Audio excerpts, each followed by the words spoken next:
But I was just like, how did I get here again? 10 years ago, I saw what overcommitting does and what burnout does, and now I'm sitting here, and it's not that I didn't want these lovely people to come visit me, I swear. It wasn't that you were coming. It was just that I was so mad at myself because I was the only one that was saying yes.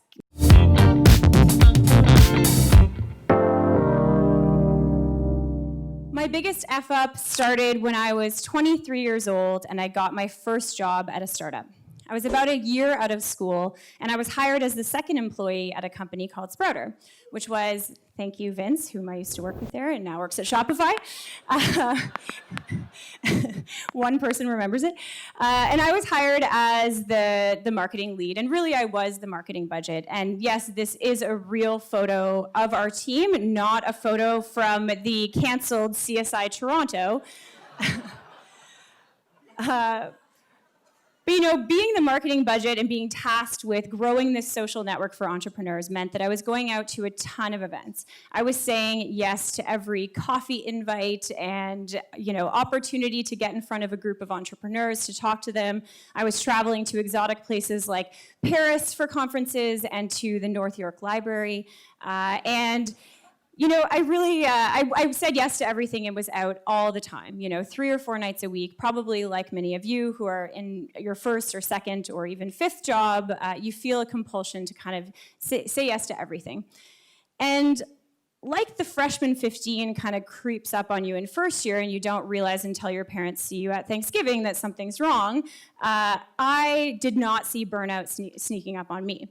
I think a lot of people think of burnout as this big moment, this panic attack when they pass out or, have a freak out. And for me, it was just kind of a slow build of being go, go, go for so long and then finally waking up one day and just realizing that I had no hobbies outside of work, unless you count watching Vin Diesel movies. And I hadn't seen my friends that much because I was so busy integrating myself into the startup community where, of course, I made lots of new friends. And it was just this really good reminder that I needed to slow down, get some hobbies, and I said to myself, I'm going to be more cognizant in the future of using my time strategically. I was saying yes to everything, which was, in effect, not actually a good use of my time because I was saying yes to a lot of things that weren't actually valuable for me personally or professionally. So fast forward a decade, and last fall in 2018, by that time I was running a communications and branding agency. This is my team and I at my wedding in October, and it was leading up to my wedding. I was running the agency full-time as my day job. I was running a side hustle that I started with these two ladies right here, a bicycle wine tour company in Prince Edward County that I somehow thought would be able to just fit in neatly on the side. And I was doing professional public speaking to make money because apparently weddings are expensive, especially when you insist on having yours at Casa Loma. And a mentor of mine scheduled a meeting with me probably about a month before the wedding. And I thought she had a potential client opportunity for me. But when she sat me down, she said, actually, Erin, this is an intervention. I've seen photos of you lately and you look exhausted. You are at way too many events, you are doing too many things, and you don't have to prove anything to anybody, and you need to focus because there's no way that you're doing everything that you're trying to do, both personally and professionally, really well. And at first I wanted to be like, what? But then I said, this is a gift. It takes a lot of guts to sit someone down and tell them they look tired and that they need to slow down. But unfortunately, I was already on the train of events, and so I couldn't really get off.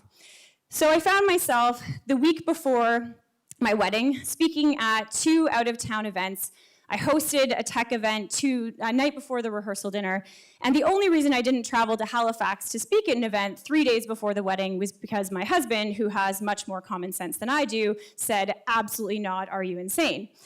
And what should have been this really exciting, relaxing week was so slammed that we had to hire an officiant to come to my agency's office and legally marry us because our actual officiant was a friend, because I couldn't make the time to go to City Hall and to actually go get married. They had to come to me, and it was more romantic than it sounds to get married at your office. So my F-up tonight is that I'm confessing that I am a serial overcommitter who has a huge problem with saying no, both to personal and professional things. And I'd like to say that I'm a reformed serial overcommitter, but that would just be a straight up lie. Just like it's a lie to say that the Fast and Furious franchise is not the best movie franchise of all time. Thank you, sir.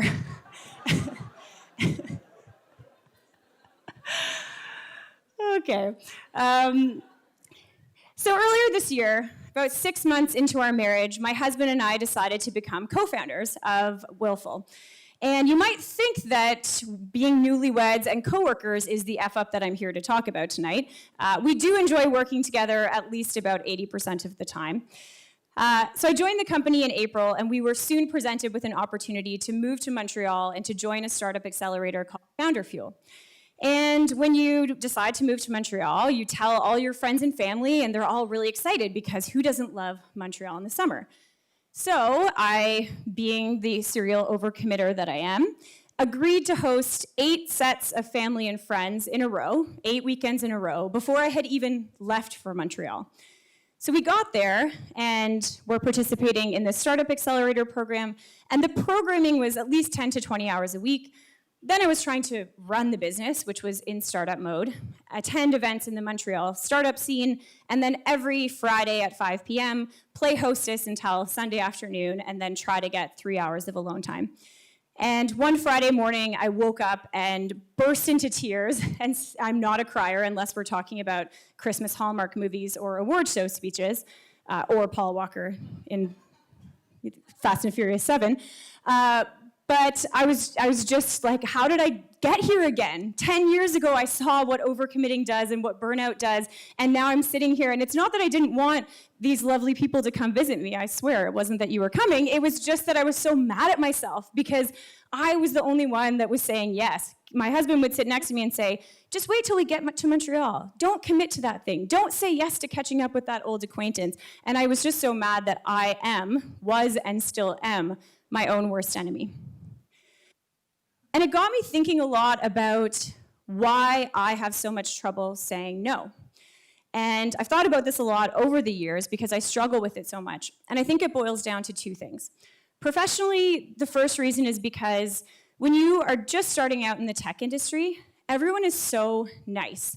Everyone you ask to go for coffee says yes. Everyone is willing to let you pick their brain. And I feel like a lot of people showed me kindness when I was early in my career. So to get to a place where I'm a decade into my career and to say no to those same requests just feels like I'm not paying it forward in the way that I should be. And then the second reason is that I feel like I've invested a lot of time in building a reputation as someone who's helpful, who gives back, who's kind, who's a good friend and family member. And saying no just feels like the antithesis of that. I'm scared that people will think I'm too important for them, or I don't have time for them, or that I'm a bitch, or that I'm very unhelpful. So it often ends up with me prioritizing everyone else over myself. And I know that I'm not alone. I know there are probably some of you in the audience who are thinking, yeah, I also hate saying no. And I saw this tweet a few weeks ago as I was preparing for this talk from local entrepreneur Huda Idris, where she asks about whether there's a class you can take on how to say no without feeling like an asshole, because if so, she would take that class in a heartbeat. And I, of course, enthusiastically replied, as did many others. In fact, Tim Ferriss has an episode of his very popular podcast all about the topic of how to say no elegantly. And in his book, Tribe of Mentors, he interviews over 100 really successful people about how they say no. And it was actually comforting to read that book because at least half of those people said, well, I don't know how to say no. Do you have any advice for me? I haven't figured it out along the way. So I know it's something we all struggle with, and I've come up with a rubric of how to hopefully make it easier to evaluate whether you want to do something or should, and how to save yourself from yourself and say no. So hopefully it's helpful to any of you out there who also struggle with it.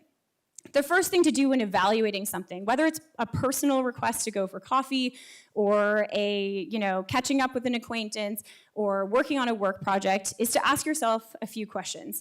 Do I want to do this? And will I want to do this on the day it happens? Because it's very easy to agree to catch up with someone or to participate in something 2 months down the line, but the day comes and inevitably you just want to curl up with Netflix. Is this actually going to help me or my company personally or professionally? You know, a lot of times we say yes to things, and it actually would be better for us to spend our time staying at the office or recharging so that we're our best selves in our personal and professional lives. Is it lucrative? Completely fine to do something just because it pays the bills or gives you a little extra FU money, completely fine. And the best way to test whether you want to do something is to rate it on a scale of 1 to 10, but take out 7. Because if it's an 8, 9, 10, that's a hell's yes. And if it's a 6 or below, that's a hell's no. 7 is usually where I say yes to things, and then later I'm like, you know, really wish I hadn't agreed to this. And one thing that I've done is I've tried to save myself from myself, because I know that it's my own fault that I agree to all of these things. And so I've actually created a series of canned responses in my Gmail with all of my various no's. No, unfortunately, I can't speak at that event. No, unfortunately, I can't meet for coffee right now because I'm prioritizing Willful, but feel free to reach back out in a couple months. And every single time I send one of these emails, I have a mix of guilt because I feel like I'm letting someone down, and fear that they're going to respond negatively. But in my experience, people have understood. They know that people are busy. They know that just because they put a request out into the ether doesn't mean that you're going to say yes. And overwhelmingly, the people who do want to follow up do in a few months. And then because of their persistence, you're probably going to make time for them no matter what. So hopefully the story of my, still to this day, my huge problem with overcommitting and saying yes to everything has made you think a little bit more about your own use of the word no. In my opinion, self-care is a huge trend in 2019, and saying the word no in a professional and personal capacity and freeing up your own time is the best thing that you can do for yourself. Thank you for listening. Have you ever failed in a project, career, or business? Whether you have or not, you can become a Fuck Up Nights organizer in your city, company, or university. Learn how at fuckupnights.com. Join the movement. Fuck up the system.